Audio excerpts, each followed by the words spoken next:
You didn't come here by accident. Something in you has been wondering, why does it feel so good to walk away when everyone else says you should stay? Why does silence feel safer than connection? And why, instead of loneliness, do you feel something closer to relief? If you've ever looked at your phone, seen a name pop up and felt your entire body say not today, then stay with me, because by the end of this, you're going to understand exactly why you are the way you are, and why it might not be a flaw at all. There's a narrative being pushed everywhere right now that we are more connected than ever, yet somehow more alone than ever too.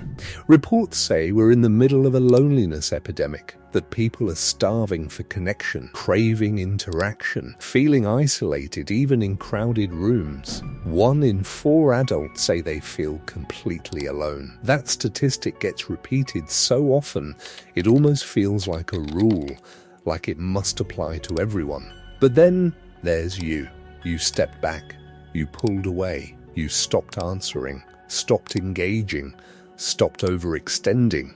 And instead of falling into that loneliness everyone talks about, something unexpected happened. Things got quieter, your mind slowed down, your energy stopped leaking in 100 different directions, and for the first time in a long time you felt, okay, so how does that happen? How does someone go from being deeply involved in everyone else's lives to suddenly choosing distance and feeling better because of it? Because you weren't always like this. That's the part people forget. You didn't wake up one day and decide to disconnect from the world for no reason. There was a version of you that showed up for everyone. You were the one who answered late night calls, the one who listened without interrupting, the one who gave advice even when you knew it probably wouldn't be followed. You were the steady one, the dependable one, the one people leaned on when things fell apart. And you carried that role longer than most people even realized. You sat through repeated conversations where nothing changed.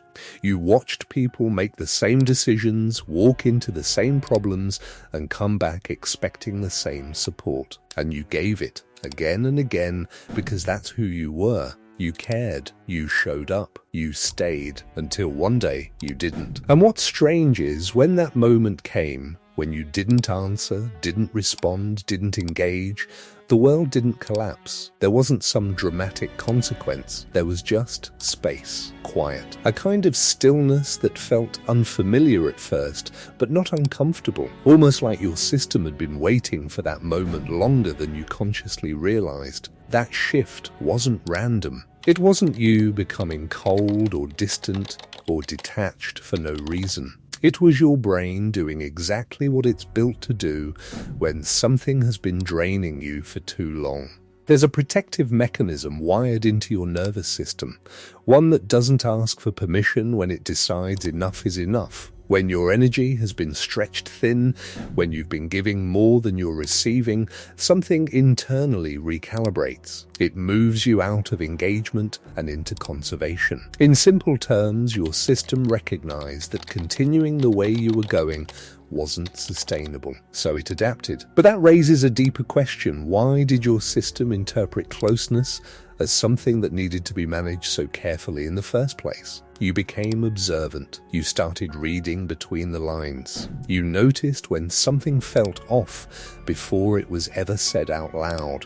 And that awareness didn't just disappear as you got older. It sharpened. It followed you into every relationship, every friendship, every interaction. So now, when you meet people, you don't just hear what they say. You notice patterns. You notice inconsistencies. You notice the gap between words and actions. And once you see those patterns clearly enough, it becomes very hard to ignore them. That's why when you cut someone off, it doesn't feel impulsive. It feels calculated, even if you didn't consciously sit down and analyze it step by step. Because somewhere along the way, your mind already did that work. It gathered evidence. It tracked behavior. It recognized repetition. You don't cut people off randomly. You do it when the pattern becomes undeniable. And here's where things start to get misunderstood. From the outside, people might label that behavior as withdrawal or avoidance, They might say you're isolating yourself or pushing people away. But those labels assume that connection is always the healthier option,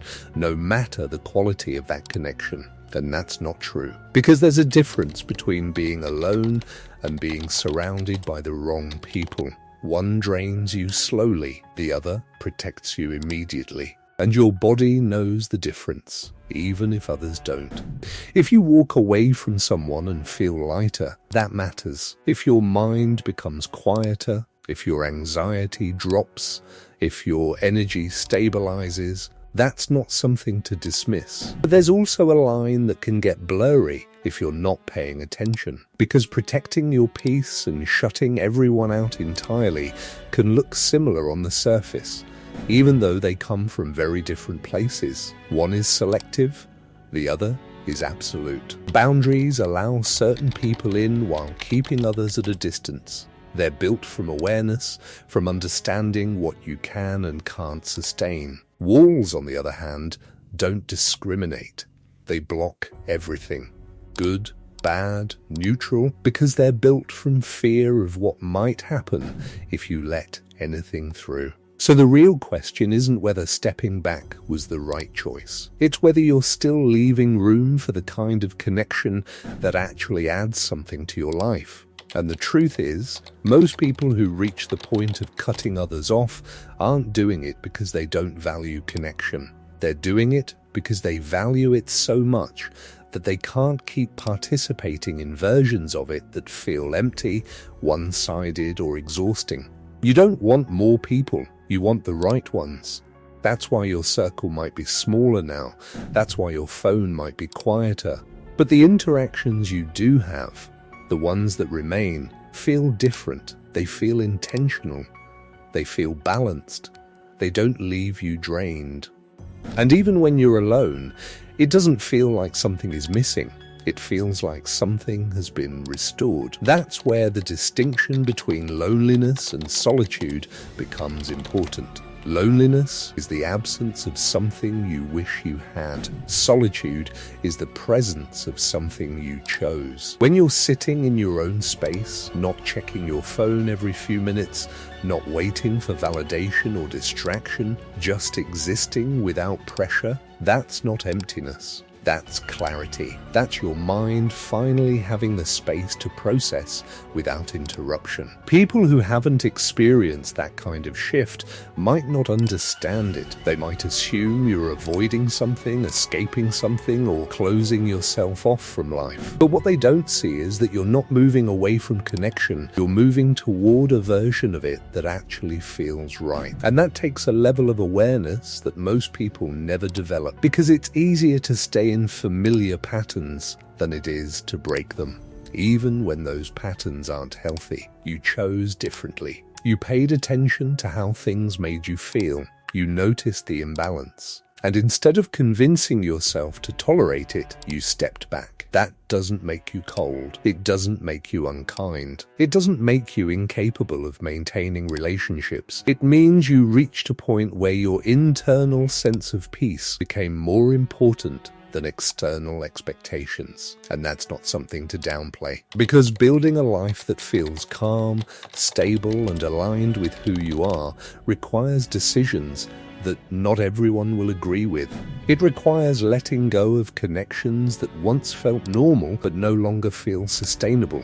It requires trusting your own perception even when others question it.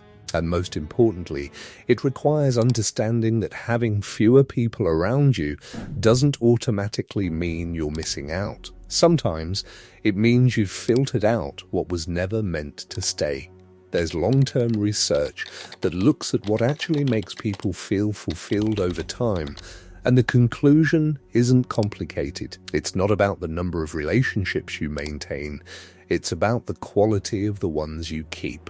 So if your world feels quieter now, but also more stable, more intentional, more genuine, then you're not doing something wrong. You're doing something most people struggle to do. You're choosing peace over pressure. And if part of you has been wondering whether that choice makes you different in a negative way, consider this instead. Maybe it just means you've learned what your energy is worth, and you're no longer willing to spend it where it isn't respected. That's not isolation, that's clarity.